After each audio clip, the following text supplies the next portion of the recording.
Live মেরেছি ভাই। আস্তে।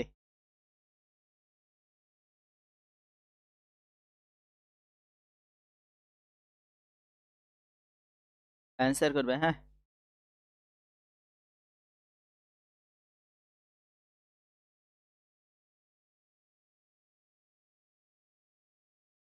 স্ক্রিন শেয়ার হয়েছে তো?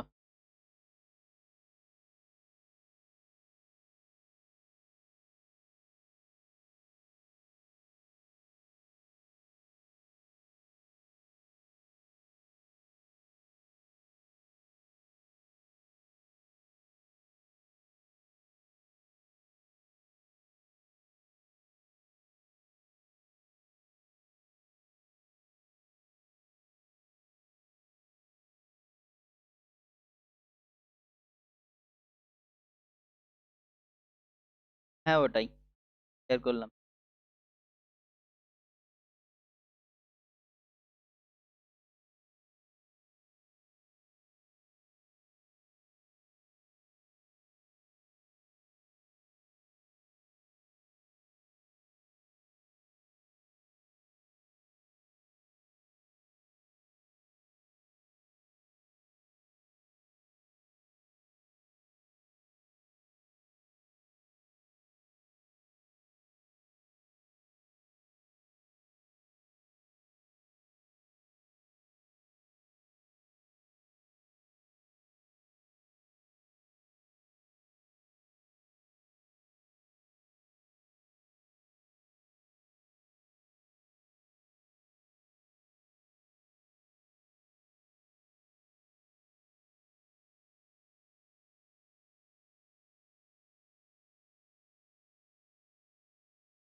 চলো, আজকের ক্লাস কে কিছু এসছি অ্যান্সার করবে। তার আগে একটু সবাই শেয়ার করে দিও। প্রথম কোশ্চেন।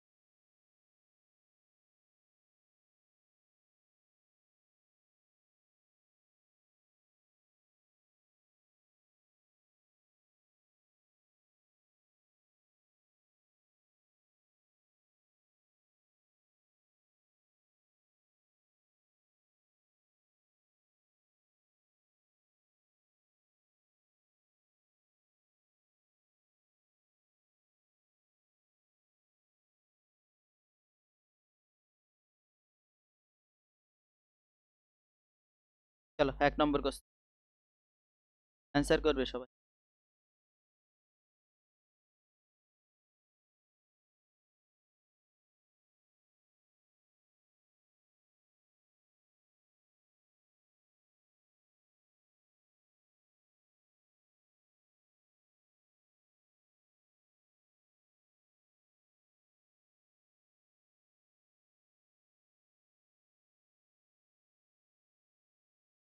কথা শোনা যাচ্ছে? রিন্টু ঠিকঠাক আছে সাউন্ড?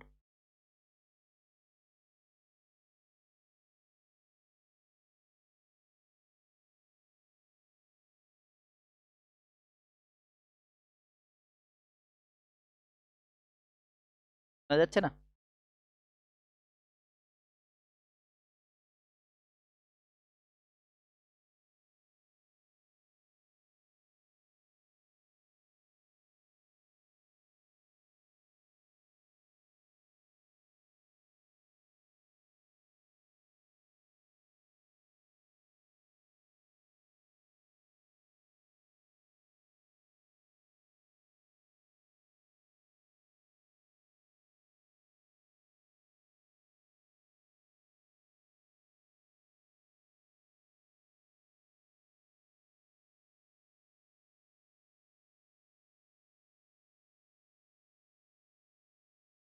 বন্ধ করলাম।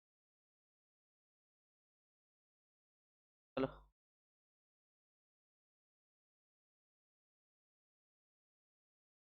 প্রথম কোশ্চেন কি আছে? সাতবাহন বংশের শ্রেষ্ঠ রাজা কে ছিলেন? বলছে সাতবাহন বংশের শ্রেষ্ঠ রাজা। কি হবে উত্তর?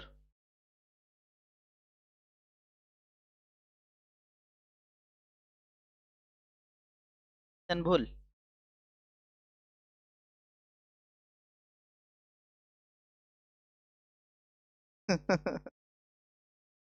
মাইনাস কত? 0.5 কাউন্ট করো। হবে না, গোল হয়ে গেছি।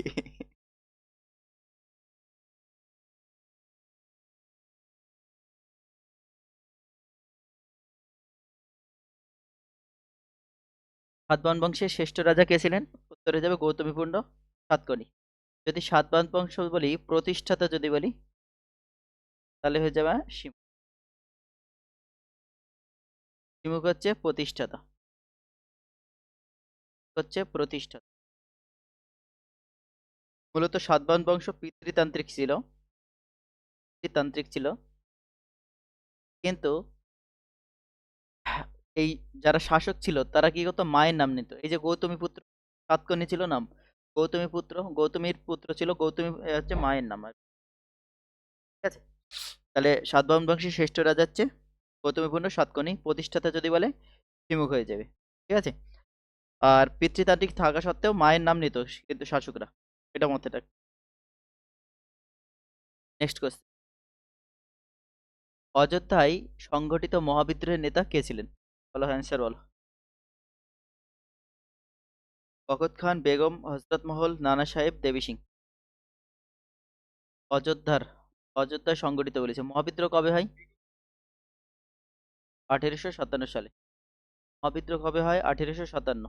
অযোধ্যায় বলেছে, অ্যান্সার হয়ে যাবে বেগম হজরত মোহাম্মদ মহল। বখত খান কোথায় ছিল? বখত খান ছিল দিল্লি, দিল্লির নেতৃত্বে মহাবিদ্রোহের, দিল্লিতে নেতৃত্ব কে দিয়েছিল? বখত খান। নানা সাহেব, নানা সাহেব কোথায় নেতৃত্ব দিয়েছিল? কানপুর। নানা সাহেব নেতৃত্ব দিয়েছিল কানপুর। দেবী সিং, দেবী সিং কোথায় নেতৃত্ব দেয়? মথুরা। দেবী সিং কোথায় নেতৃত্ব দেয়? মথুরা, মনে রাখতে হবে হ্যাঁ। মহাবিদ্রোহ দেয় কোশ্চেন 1857। নেক্সট কোশ্চেন, সিটিবিটি শব্দটির সম্পূর্ণ রূপ কি? ভাবলাম ছেলেপিলে প্র্যাকটিস করবে, ইউটিউবে মারবো, হাট। নেটের অসুবিধা, নেটে টানতে পারলো না, কালকে লোক ডাকতে হবে।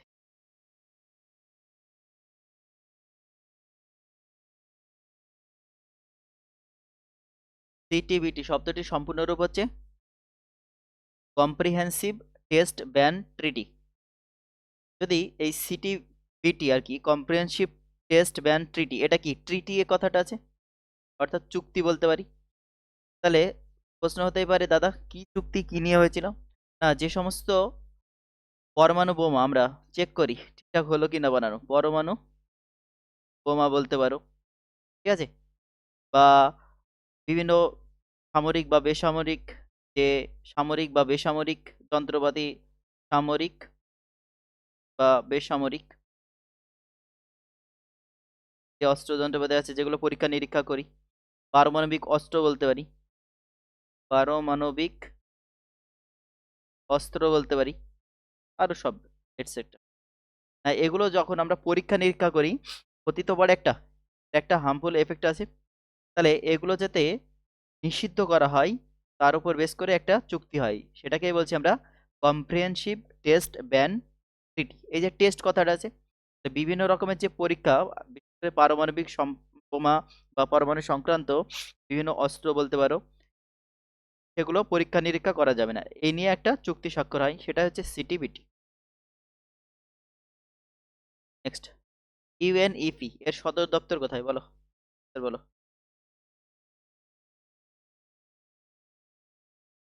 ইউএনইপি কবে গঠিত হয়? 1972 সালে। ফুল ফর্ম কি হয়ে যাবে? United Nations Environment Programme, double M E, United Nations Environment programme.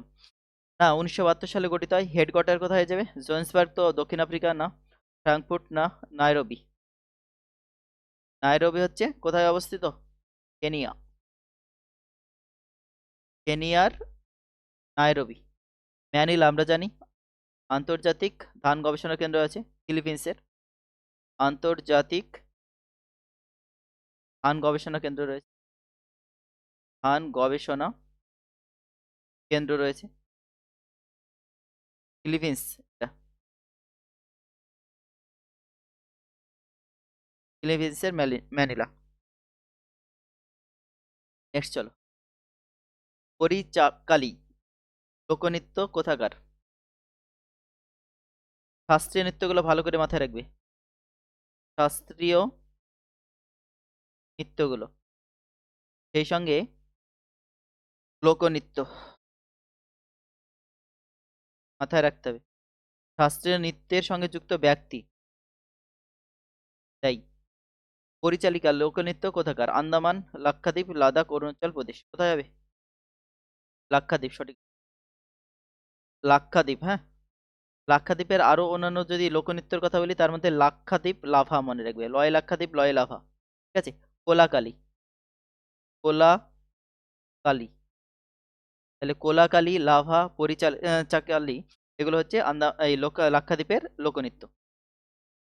Andaman, আন্দামানেই আমাদের সর্বোচ্চ শৃঙ্গ যদি বলি পেয়ে যাবে স্যাডেল পিক। তাই বারবার স্যাডেল পিক, আন্দামানের সর্বোচ্চ শৃঙ্গ, হাইয়েস্ট পিক।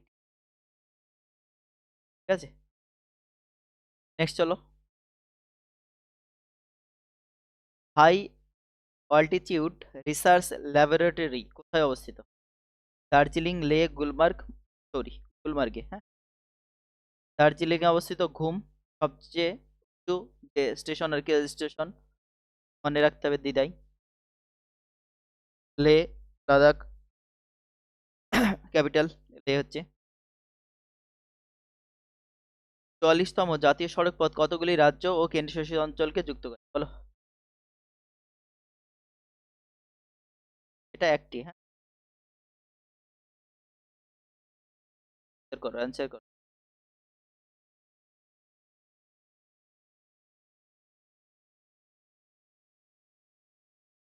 44তম জাতীয় সড়ক কতগুলি রাজ্য? সেটা যাবে কি 10টি রাজ্য, হ্যাঁ। একদম যদি দেখি 44তম জাতীয় সড়ক, এটা ভারতের দীর্ঘতম আর কি। আগে NH7 ছিল। একদম কি বলবো, শ্রীনগর থেকে কন্যাকুমারী পর্যন্ত অবস্থিত। কন্যাকুমারী, কন্যাকুমারী, শ্রীনগর থেকে কন্যাকুমারী। তাহলে কোন কোন রাজ্য পড়ছে? 10টি রাজ্য বললাম। প্রথমে আসবে কোন শ্রীনগর অর্থাৎ জম্মু কাশ্মীর। তারপরে চলে আসবে আমাদের জম্মু কাশ্মীরের পরে চলে আসবে পাঞ্জাব। তারপরে আসবে হিমাচল প্রদেশ। তারপরে চলে আসবে উত্তরপ্রদেশ। তারপরে চলে দিল্লি। ঠিক আছে। তারপরে চলে আসবে দিল্লির পরে পাঞ্জাব, হিমাচল প্রদেশ, হিমাচল প্রদেশ হবে না, হরিয়ানা এটা, হরিয়ানা। উত্তরপ্রদেশ, হরিয়ানা বলবে, হ্যাঁ। উত্তরপ্রদেশ, দিল্লি বললাম। তারপরে চলে আসো রাজস্থান। তারপরে মধ্যপ্রদেশ, মহারাষ্ট্র। তারপরে একেবারে নিচে চলে আসো তেলেঙ্গানা। তেলেঙ্গানার পর অন্ধ্রপ্রদেশ, পরপর নিচে নেমে যাও কর্ণাটক। আর কি থাকলো? তামিলনাড়ু। তামিলনাড়ুর পরে সেই কটা, 1 2 3 4 5 6 7 8 9 12, ঠিক আছে। জম্মু কাশ্মীর আর দিল্লি, এই দুটো হচ্ছে কেন্দ্রশাসিত অঞ্চল। বাকি যে 10টা আছে সেটা হচ্ছে আমাদের রাজ্য হয়ে যাবে। 10টি রাজ্য আর 2টি কেন্দ্রশাসিত অঞ্চল। তাহলে 44তম জাতীয় সড়ক পথ মোট 10টি রাজ্য ও 2টি কেন্দ্রশাসিত অঞ্চলের উপর দিয়ে গেছে। 8 নম্বর কোশ্চেন, পোল্লাভরম প্রকল্প কোন নদীতে আছে? পোল্লাভরম প্রকল্প কোন নদীতে রয়েছে? গোদাবরী, হ্যাঁ। গোদাবরী কি দক্ষিণ ভারতের দীর্ঘতম নদী? দক্ষিণ ভারতের দীর্ঘতম নদী হচ্ছে গোদাবরী। এই গোদাবরী নদীকে কি দক্ষিণের গঙ্গা বলা হয়? দক্ষিণ ভারতের গঙ্গা আর কি, হ্যাঁ। দক্ষিণের গঙ্গা বললে আলাদা হয়ে যাবে। দক্ষিণ ভারতের গঙ্গা, দক্ষিণ ভারতের গঙ্গা, দক্ষিণ ভারতের গঙ্গা বলা হয়। আবার দক্ষিণের বুড়িও বলা হয় একে। দক্ষিণের বুড়িগঙ্গা বা বুড়িগঙ্গা বলো তাহলেই হবে, বুড়িগঙ্গা। দক্ষিণ ভারতের গঙ্গা যদি বলে গোদাবরী। হ্যাঁ, আর একটা কোশ্চেন দেয় দক্ষিণের গঙ্গা, যদি বলে দক্ষিণের গঙ্গা তখন উত্তর কি হয়ে যাবে? দক্ষিণের গঙ্গা, তখন অ্যান্সার হয়ে যাবে কাবেরী। কাবেরী। নেক্সট চলো। ভারতীয় সংবিধানের যৌথ তালিকা কোন দেশ থেকে নেওয়া হয়েছে? ভারতীয় সংবিধানের যৌথ তালিকা কোন দেশ থেকে নেওয়া হয়েছে? চলো, অস্ট্রেলিয়া। অস্ট্রেলিয়া থেকে কিনা হয়েছে যৌথ তালিকা। আর কিনা হয়েছে অস্ট্রেলিয়া থেকে? ব্যবসা বাণিজ্য বলতে পারো। ঠিক আছে, কেন্দ্র ও রাজ্যের মধ্যে ইউনিয়ন টেরিটরি, আর রাজ্যের যে ব্যবসা বাণিজ্য, ব্যবসা বাণিজ্য সেটা অস্ট্রেলিয়া থেকে নেওয়া হয়েছে। আর কিনা হয়েছে প্রস্তাবনার ভাষা নেওয়া হয়েছে। প্রস্তাবনার ভাষা নেওয়া হয়েছে কোথা থেকে? অস্ট্রেলিয়া থেকে। যদি বলে প্রস্তাবনা কোথায় থেকে নেওয়া হয়েছে? আমেরিকা। প্রস্তাবনা কোথা থেকে নেওয়া হয়েছে? আমেরিকা। তো প্রস্তাবনার ভাষা যদি বলে তাহলে হয়ে যাবে অস্ট্রেলিয়া। ঠিক আছে। সুইজারল্যান্ড। Switzerland Russia. রাশিয়া থেকে বলো, ইম্পর্টেন্ট। রাশিয়া থেকে নেওয়া হয়েছে মৌলিক কর্তব্য। বারবার দেয় মৌলিক কর্তব্য। আর কি নেওয়া হয়েছে? 5 ইয়ার প্ল্যান। 5 ইয়ার প্ল্যান, পঞ্চবার্ষিকী পরিকল্পনা। ঠিক আছে। ভারতীয় সংবিধানের কোন ধারায় মৌলিক অধিকার রক্ষার জন্য হাইকোর্ট জারি করা? বলো।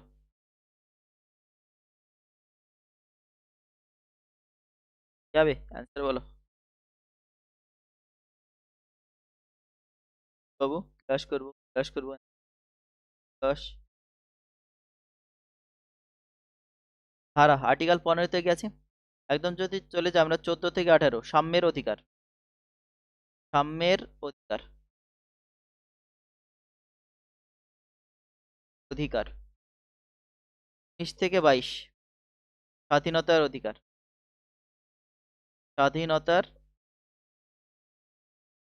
23, 24, শোষণের অধিকার। 25 থেকে 28, এটা চলে যাবে ধর্মীয় অধিকার। 29, 30, শিক্ষার অধিকার। 31 থেকে 35, 32 বল, বাতিল করা হয়েছে। 35, শাসনতান্ত্রিক অধিকার। তাহলে আমাদের মৌলিক অধিকার যেগুলো আছে আর কি, যদি মৌলিক অধিকারের কথা বলি, মৌলিক অধিকার কত থেকে কত নম্বর ধারা আছে? 12 থেকে 35 নম্বর। কত নম্বর পার্টে আছে? পার্ট 3-তে আছে। তাহলে 14 থেকে 18 সাম্যের অধিকার, 19 থেকে 22 স্বাধীনতার অধিকার, 23 থেকে 24 শোষণের অধিকার, 25 থেকে 28 ধর্মীয় অধিকার, 29 থেকে 30 শিক্ষার অধিকার, 32 থেকে 35 শাসনতান্ত্রিক অধিকার। বুঝা গেল? এই হচ্ছে আমাদের মৌলিক অধিকারগুলো আর কি। তাহলে যদি 15 দেখি, 14 থেকে 18 বলো। 14 নম্বর কি বলা হয়েছে? 14তে বলা হয়েছে আইনের চোখে সবাই সমান। 15তে কি বলা হয়েছে? জাতি ধর্ম স্ত্রী পুরুষ নির্বিশেষে সবাইকে সমান অধিকার দেওয়া হবে। 32 যদি বলি, 32 কোথায় চলে যাচ্ছে? এই যে 32 শাসনতান্ত্রিক অধিকার, 32 শাসন মৌলিক অধিকারের মধ্যে চলে গেল। ঠিক আছে। আমাদের যেটা শুরু হয় আর কি, হাইকোর্ট, এখানে কি বলেছে? মৌলিক অধিকার হাইকোর্ট রিট। হাইকোর্ট 224 থেকে শুরু হয়, 226-এ যাওয়া আমাদের সঠিক অ্যান্সার। হাইকোর্টের যে রিট জারি, ঠিক আছে। এই 32 নম্বর, এখানে 5টা রাইটের কথা বলা হয়েছে এটি, হ্যাঁ, কিন্তু এইগুলো মৌলিক অধিকার সংক্রান্ত। সঠিক অ্যান্সার হয়ে যাবে আমাদের অপশন ডি। বিদ্যুতের খরচ 5 টাকা প্রতি ইউনিট হলে একটি 100 ওয়াটের বাল্ব 10 ঘন্টা চললে বিদ্যুতের খরচ কত হবে? চলো, ইলেকট্রিক সিটি থেকে চলে এসছে কোশ্চেন। ইলেকট্রিক সিটি চলে এসছে। ইলেকট্রিক বিদ্যুৎ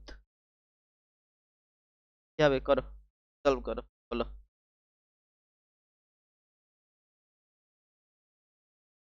বিদ্যুতের খরচ 5 টাকা প্রতি ইউনিট, তাহলে ইউনিটে আমাকে বের করতে হবে।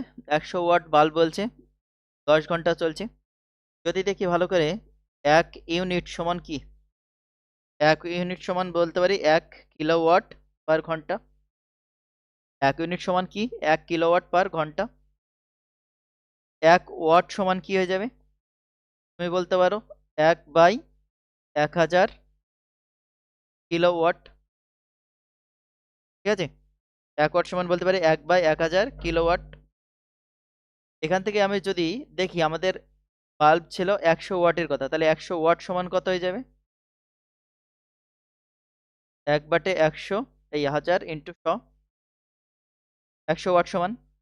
এবার এটাই তো 10 ঘন্টা চলছে, তাহলে 10 ঘন্টা যদি বলি 10 গুণ করে দেবো, তাহলে এটা কি আমাদের ইউনিটে চলে গেল, আমাদের ইউনিটে চলে গেল। 0 0 0 3 0 কেটে দাও, পড়ে থাকছে কি 1, তাহলে 1 ইউনিট পড়ে থাকছে। অর্থাৎ 100 ওয়াটের বাল্ব যদি 10 ঘন্টা চলে কত ইউনিট বিদ্যুৎ ফুরাবে, 1 ইউনিট। আর এখানে বলা আছে প্রতি ইউনিটে 5 টাকা খরচ হয়, তাহলে 1 ইউনিটের জন্য কত খরচ হবে, 5 টাকা আমাদের সঠিক অ্যান্সার গেল।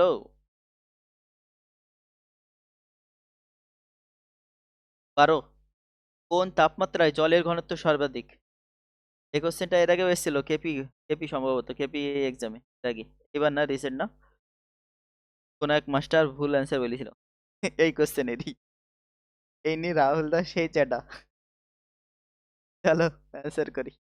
কোন তাপমাত্রায় জলের ঘনত্ব সর্বাধিক, আমরা যদি বলি 0 ডিগ্রি সেন্টিগ্রেড, এটা কি জলের হিমাঙ্ক, হিমাঙ্ক। 100 ডিগ্রি সেন্টিগ্রেড এটা হচ্ছে জলের ফুটনাঙ্ক।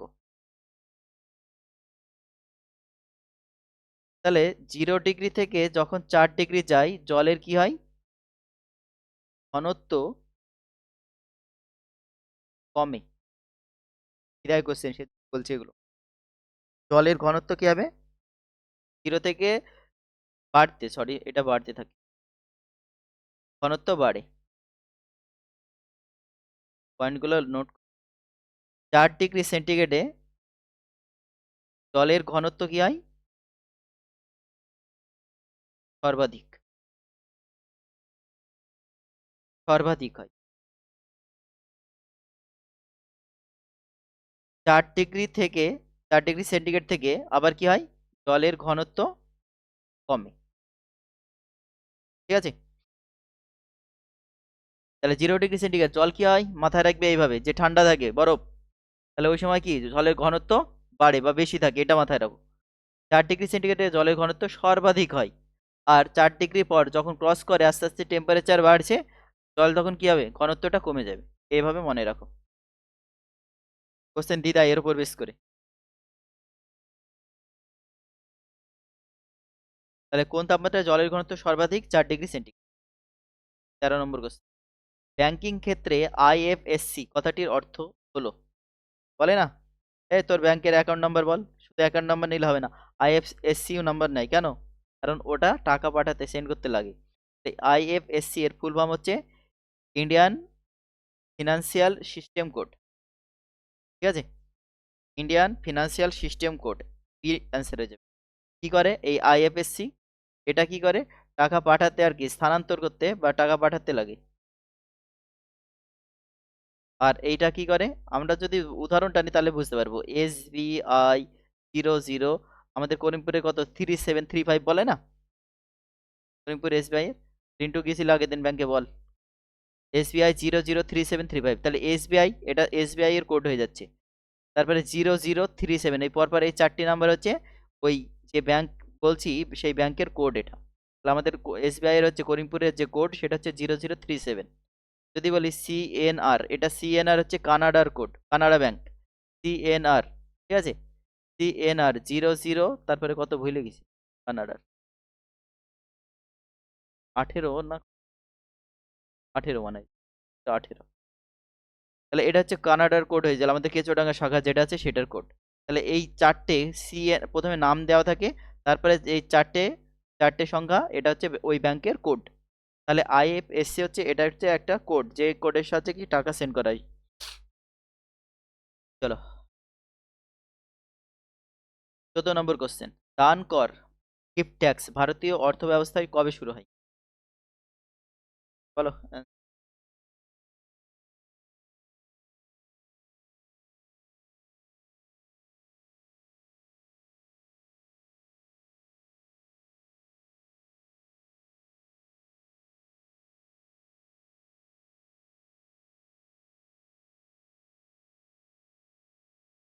দান কর শুরু হয় 1958 সালে। 1958 সালে প্রথম স্টার্ট হয়, সেটা পরে বন্ধ হয়ে গেছিল। ঠিক আছে, 1998 সম্ভবত, 98 এসে বন্ধ হয়ে যায়। আবার 2004 সালে এটা স্টার্ট হয়। দান কর, গিভ ট্যাক্স। পৃথিবীর উচ্চতম পোস্ট অফিস কোথায় আছে বলো? পৃথিবীর উচ্চতম পোস্ট অফিস কোথায় আছে? কে বলবে?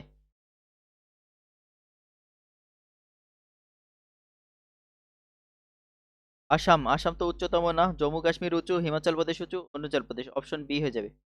হিমাচল প্রদেশ। হিমাচল প্রদেশের কি বলবো, হিমকিম। হিমাচল হিম মনে রাখো, হিমকিম। হিমকিম নামে একটা জায়গা আছে, সেখানেই আছে। ঠিক আছে, পৃথিবীর উচ্চতম পোস্ট অফিস হিমাচল প্রদেশের হিমকিমে। 4400 মিটার উচ্চতায়। 4400 মিটার উচ্চতায়। পথের পাঁচালী উপন্যাসটি কে লিখেছিলেন বলো? পথের পাঁচালী। বিভূতিভূষণ বন্দ্যোপাধ্যায়। বিভূতিভূষণ বন্দ্যোপাধ্যায়। আর কি পথের পাঁচালীর সাথে সাথে আরণ্যক হয়ে যাবে? আরণ্যক বিভূতিভূষণের লেখা। চাঁদের পাহাড় দেব সিনেমা করেছে, আমার মনে পড়ছে, চাঁদের পাহাড়। আমরা দেখতে গেছিলাম তোদের নি সব। তাহলে চাঁদের পাহাড় হয়ে যাবে, আরণ্যক হয়ে যাবে, এগুলো বিভূতিভূষণের লেখা। রবীন্দ্রনাথ ঠাকুরের ঘরে বাইরে দেয়। ঘরে বাইরে। ঠিক আছে, রবীন্দ্রনাথের শেষ কবি কি বল বাইরে হলো, কি দেয়? ওটা হবে, যেগুলো আসে ইম্পর্টেন্ট, হ্যাঁ সেগুলো হবে। বল। উই ইন্ডিয়ান্স বইটির লেখক কে? উই ইন্ডিয়ান্স বইটির লেখক হচ্ছে খুশবন্ত সিং। ঠিক আছে, উই ইন্ডিয়ান্স বইটির লেখক হচ্ছে খুশবন্ত। চলো নেক্সট। ফণিমনসা কাব্যগ্রন্থ রচনা কে করেছে? অন্নদাশঙ্কর রায়, রবীন্দ্রনাথ ঠাকুর, রাজশেখর বসু, কাজী নজরুল ইসলাম। কাজী নজরুল। ফণিমনসা আর কি কি হবে? অগ্নিবীণা, খুবই ইম্পর্টেন্ট। কাজী নজরুল ইসলামের অগ্নিবীণা। সেই সঙ্গে সঙ্গে হয়ে যাবে সর্বহারা। সর্বহারা কাজী নজরুল ইসলামের দেয়, এটাও এসেছিল রিসেন্ট, মানে কি মনে রাখবে। এই স্টেট লেভেলে কোশ্চেন দেয় এইসব। অলিভার টুইস্ট চরিত্র কে বিভিন্ন চরিত্র, এই চরিত্রের সংখ্যাগুলো মনে রাখতে হবে, হ্যাঁ। অলিভার টুইস্ট কার? Charles Dickens. বারবার আসে দেয় Oliver Twist. Azlan Shah cup কোন খেলার সাথে যুক্ত? ফুটবলের সাথে যুক্ত যদি বলি? ISL, FIFA, Copa America. হকির সাথে যদি বলি? আজলান শাহ কাপ হয়ে যাবে, আগা খান কাপ হয়ে যাবে। যাই বারবার আগা খান। ঠিক আছে, নৌকা বাইস কেরালা। কেরালা রাজ্যে খেলা। এটা রিসেন্ট। লীলাবতীর ফার্সি অনুবাদ কে করেন? লীলাবতীর ফার্সি অনুবাদ কে করেন? ফৈজি। লীলাবতীর ফার্সি। লীলাবতী মূলত এটা ছিল একটা গণিত সম্পর্কিত গ্রন্থ, হ্যাঁ, গণিত শাস্ত্র, গণিত এর বই। ঠিক আছে, আবুল ফজল আকবরের সময় গুলবদন বেগম বাবু হুমায়ুন নামক গ্রন্থটি লেখে। কর্ম নিয়োগ দপ্তর কে চালু করে বলো? কর্ম নিয়োগ দপ্তর কে চালু করে? তাই বারবার এটাও। কর্ম নিয়োগ দপ্তর চালু করে ফিরোজ শাহ তুগলক। ফিরোজ শাহ তুগলক, মনে রাখতে হবে, হ্যাঁ। মোহাম্মদ বিন তুগলক, ইনসেন সুলতান, পাগলা রাজা বলা হয়। ইনসেল সুলতান পাগলা রাজা বলা হয়। শেরশাহ সুরিপথ নির্মাণ করেছিল। আলাউদ্দিন খলজি খলজি বংশের শ্রেষ্ঠ শাসক। শিলং শহরটি কোন পাহাড়ে অবস্থিত বলো? শিলং শিলং। গারো খাসি এগুলো সব কোথায় অবস্থিত? মেঘালয়। মেঘালয়। শিলং শহরটি কোন পাহাড়ে বলেছে? খাসি পাহাড় হয়ে যাবে। খাসি পাহাড় ঠিক আছে। কোথায় অবস্থিত? গারো খাসি মেঘালয়। আর শিলং শহরটি যদি বলে খাসি পাহাড়ে হয়ে যাবে। শিলং কি মেঘালয়ের রাজধানী? এটা মনে রাখ। মেঘালয়ের রাজধানী কি, ক্যাপিটাল কি? শিলং।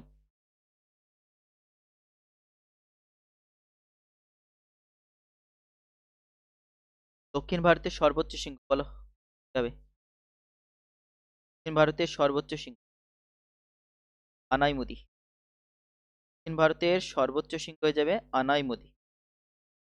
উচ্চতা কত? 2696 মিটার। দক্ষিণ ভারতের সর্বোচ্চ শৃঙ্গ হচ্ছে আনাইমুদি। মনে রাখতে হবে হ্যাঁ। তোদাবতা পূর্ব ভারতের সর্বোচ্চ শৃঙ্গ। মহেন্দ্রগিরি পর্বত এটা। ভারতীয় সংবিধানে কল্যাণমূলক রাষ্ট্রের ধারণা অন্তর্ভুক্ত করো। কে আছে? পালিয়ে গেছে। বল আকাশ বল অ্যান্সার কর। ভারতীয় সংবিধানে কল্যাণমূলক রাষ্ট্রের ধারণা। সবই তো পাচ্ছিস রিন্টু।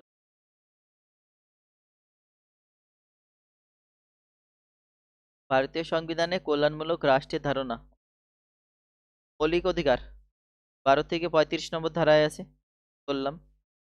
পার্ট 3-তে আছে। নাগরিকত্ব পার্ট 2-তে আছে 5 থেকে 11 নম্বর ধারা। নির্দেশমূলক নীতি পার্ট 4 আছে 36 থেকে 51 নম্বর ধারা। এটা আমাদের সঠিক। তাহলে রাষ্ট্রীয় নীতি নির্দেশমূলক যেটা, সেখানেই ভারতীয় সংবিধানে কল্যাণমূলক রাষ্ট্রের ধারণার কথা বলেছে। এটা মূলত রাজ্য ও কেন্দ্রের যে কি বলবো নীতি সেগুলোর কথা বলা হয়েছে কিন্তু হ্যাঁ। রাষ্ট্রীয় যে নীতি আছে এখানে কিন্তু কোর্ট কোর্ট কোনো লাগু করতে পারবে না, এর উপর আরোপ করতে পারবে না। কোর্টের কোনো থাকবে না, এখানে প্রভাব থাকবে না। হাইকোর্ট হোক সুপ্রিম কোর্ট হোক। 26 নম্বর কোশ্চেন। নিউক্লিয়ার রিঅ্যাক্টর এ মডারেটর ব্যবহার করা হয় তার কারণ হিসেবে কার্বন বা গ্রাফাইট রড। কেন কারণে সেটা বলতে হবে। নিউটনের গতি বাড়ানোর জন্য, প্রোটনের গতি বাড়ানোর জন্য, নিউটনের গতি কমানোর জন্য, প্রোটনের গতি। নিউক্লিয়ার রিঅ্যাক্টরে মডারেটর ব্যবহার।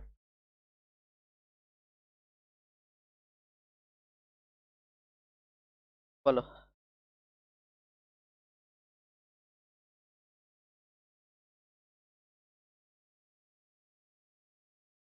না, যখন নিউক্লিয়ার বিভাজন হয়, নিউক্লিয়ার বিভাজন হয় তখন কি হয়?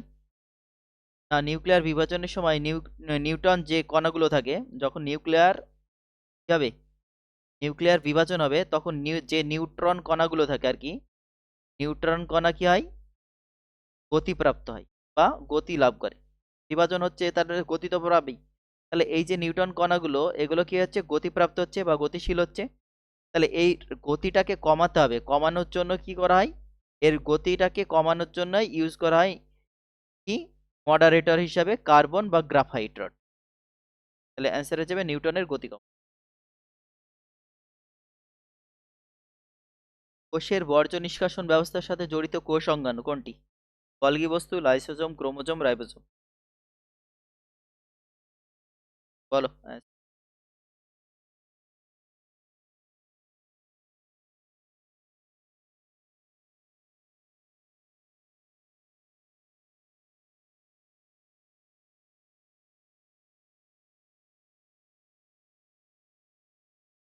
কি বলছে? কোষের বর্জ্য ব্যবস্থাকে নিষ্কাশন ব্যবস্থার সাথে জড়িত অঙ্গাণু। যদি সাইটোপ্লাজমের কথা বলি, সাইটোপ্লাজম এর মধ্যে এক ধরনের অঙ্গাণু থাকে যার নাম হচ্ছে লাইসোজোম।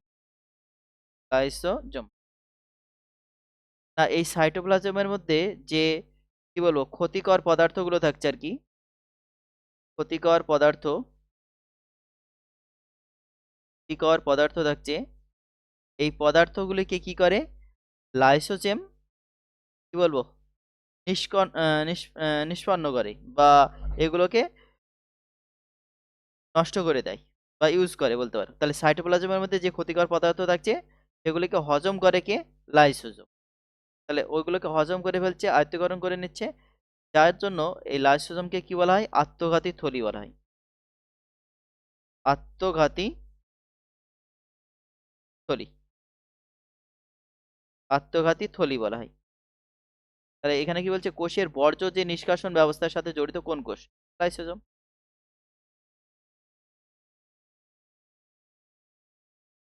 28 নম্বর কোশ্চেন, ভারতের কোন পরিকল্পনাকালে দুর্গাপুর, রাউরকেল্লা, ভিলাই লৌহ ইস্পাত শিল্পগুলি প্রতিষ্ঠিত, বলো কোন পরিকল্পনায়?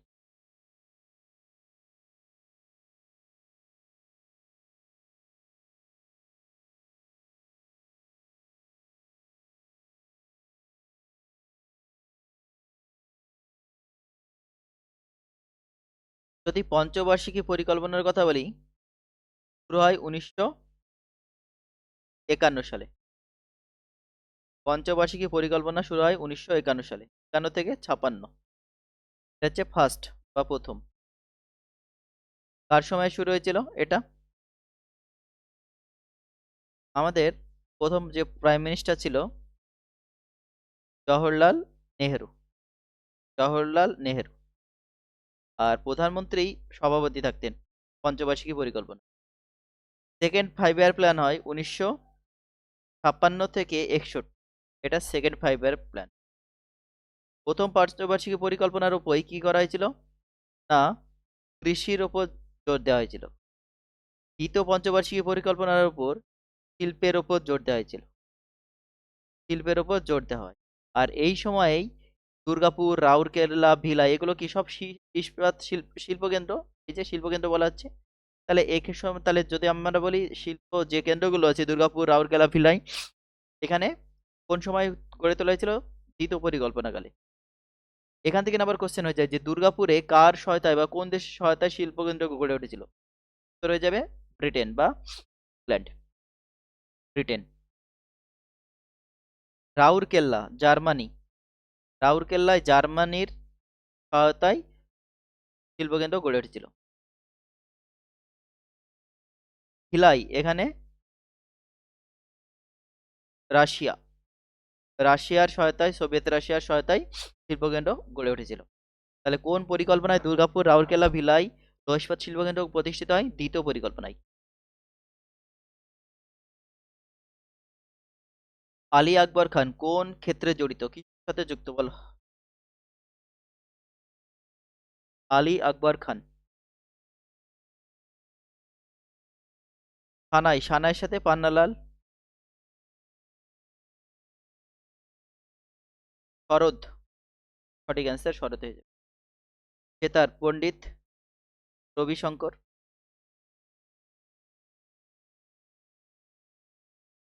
ঠিক আছে, পণ্ডিত রবিশঙ্কর হয়ে যাবে সেতারের সাথে। ভারতরত্ন পেয়েছে,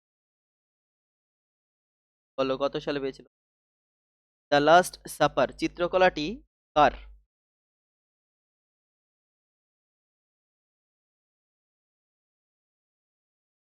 দ্য লাস্ট সাপার চিত্রটি কার? সহজ question. Leonardo da Vinci. Leonardo da ভিঞ্চির আর বিখ্যাত যে চিত্রশিল্পগুলো আছে তার মধ্যে পড়ে মোনালিসা, সব থেকে ইম্পর্টেন্ট।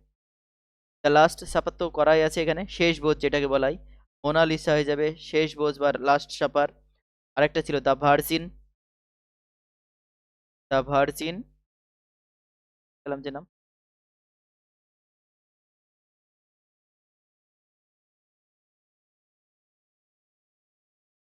অফ রক্স ছিল the virgin, virgin of rocks, ঠিক আছে। এগুলো মনে রাখবে, মোনালিসা ইম্পর্টেন্ট তাই। ভারতের চিনির পাত্র বলা হয় কাকে?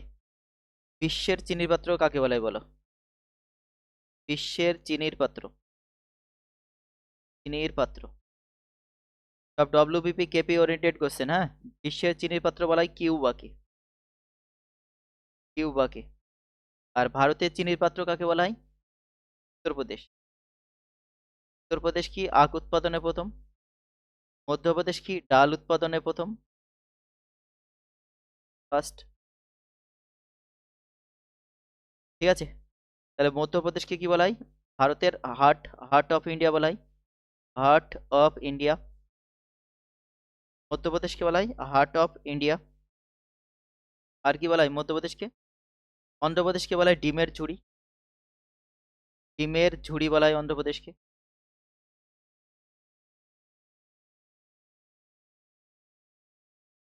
পুলিৎজার পুরস্কার কোন ক্ষেত্রে প্রদান করা হয় বলো? পুলিৎজার পুরস্কার কোন ক্ষেত্রে প্রদান করা হয়?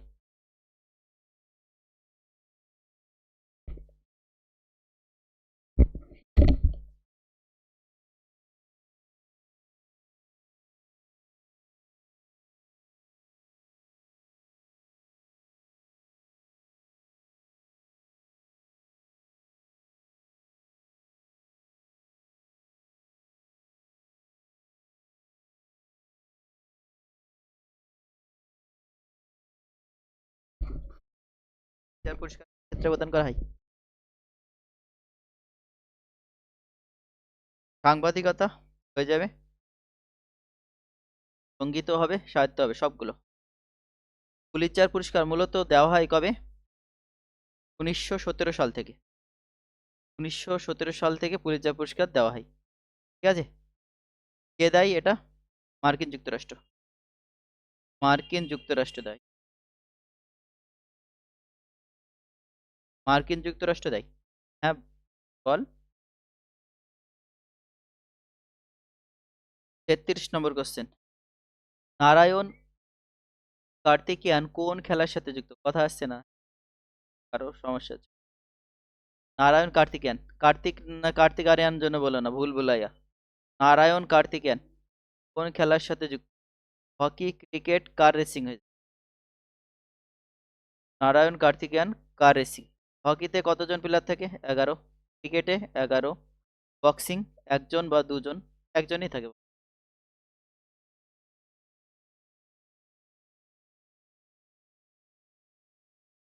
কম্পিউটার প্রোগ্রামের ত্রুটিগুলিকে কি বলা হয়? ভাইরাস, ভাইরাস তো মানুষের দেহ হবে, প্রাণীর দেহ। স্প্যাম, স্প্যাম তো ওটা করে, পলিশ হবে না, বাগস, বাগস, বাগস হচ্ছে সঠিক answer। এই বাগস কি কম্পিউটারের যে প্রোগ্রাম সেটাকে হ্যাং করে ফেলে, একদম কি বলবো, ক্র্যাশ করে দেয়। বাগস হয়ে যাবে সঠিক অ্যান্সার। নিম্নলিখিত কে অন্ধ্র কেশরী নামে পরিচিত বলো? অন্ধ্র কেশরী নামে পরিচিত। লালা লাজপত রায়, আব্দুল গফর খান, টি প্রকাশম, চিত্তরঞ্জন দাস।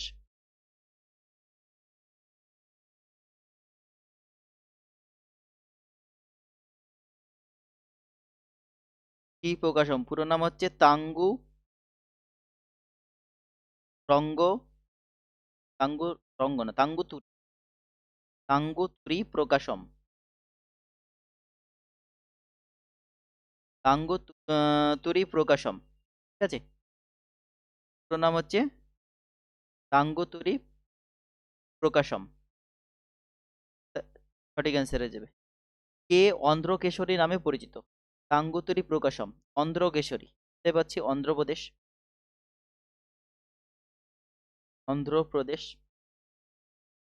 অন্ধ্রপ্রদেশের ফার্স্ট সিএম কে ছিল এই তাঙ্গুতুরি? ফার্স্ট সিএম ছিল অন্ধ্র, অন্ধ্রপ্রদেশের তাঙ্গুতুরি প্রকাশম, টি প্রকাশম। অন্ধ্রপ্রদেশ স্টেট কবে গঠিত হয়? 1953 সালে।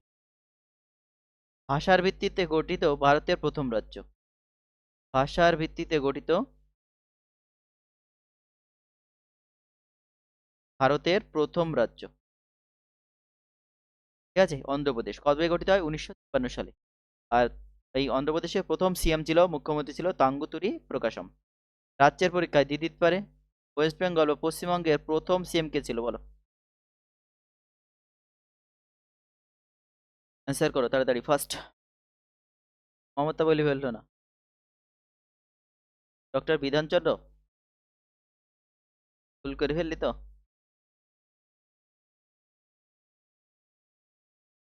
পশ্চিমবঙ্গের প্রথম সিএম। পরে যারা দেখবে ভিডিও কমেন্টে জানাবে প্রথম সিএম কে, মনে করো। আর যাই বলিস মমতা।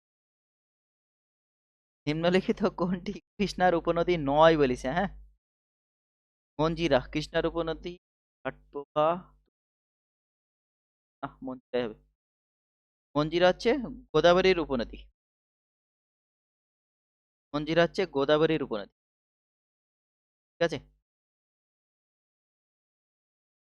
বাকি সব কটা হচ্ছে কৃষ্ণার উপনদী। ঘাটপ্রভা, তুঙ্গভদ্রা, মুসি।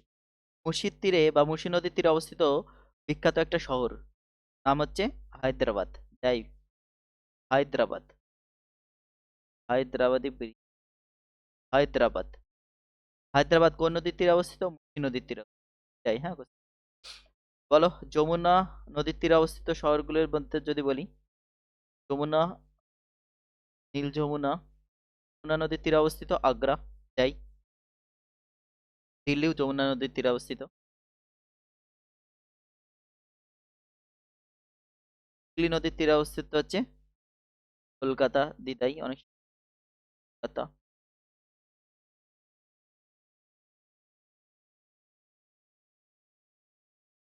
গুড। ফুলচন্দ্র রায়। রায় না, ঘোষ, ঘোষ। রায় বিজ্ঞানী ছিল। যা,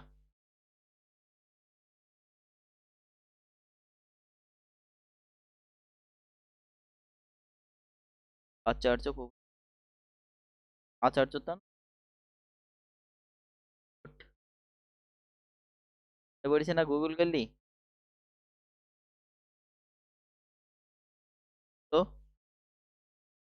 চন্দ্র ঘোষ, গুগল করলি? খাতা দেখি, সন্দেহ হলো না। তার আগে, হ্যাঁ তার আগে ছিল প্রফুল্ল।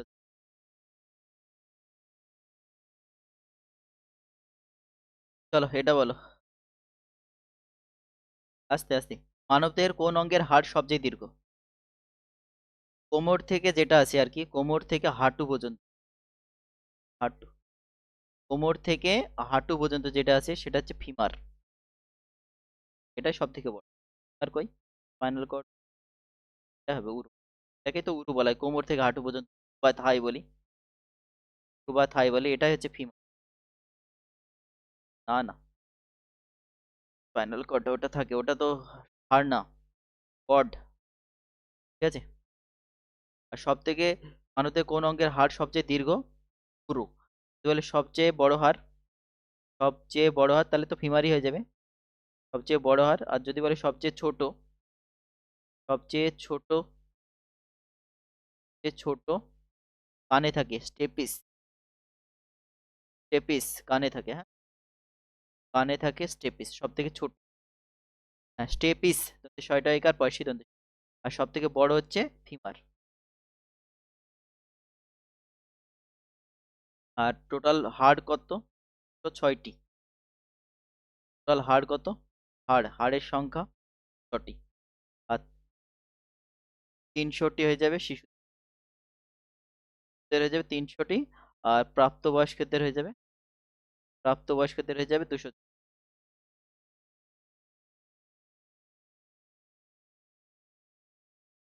পাকামো করিস নি, মার হবে।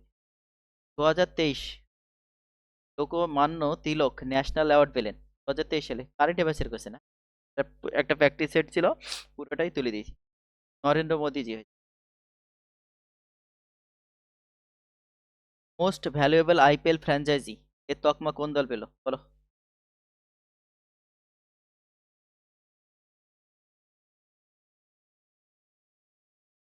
আরসিবি। 1 নম্বর আরসিবি, 2 নম্বর সিএসকে, 3 নম্বর হচ্ছে এই মুম্বাই। 1 নম্বর হচ্ছে আরসিবি, 2 নম্বর হচ্ছে সিএসকে। আগে সিএসকে ছিল, আরসিবি টপ হয়ে গেছে,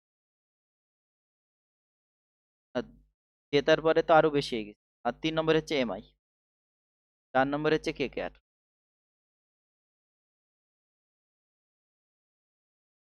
কোন রাজ্যের আথুর পান পাতা জিআই ট্যাগ পেল? কারেন্ট অ্যাফেয়ার্সের কোশ্চেন, হ্যাঁ এই তিনটে। বেশ, তামিলনাড়ু, তামিলনাড়ু হয়ে যাবে। পশ্চিমবঙ্গের মিহিদানা মনে রাখবে, ঠিক আছে, জিআই ট্যাগ পেয়েছে। তারপরে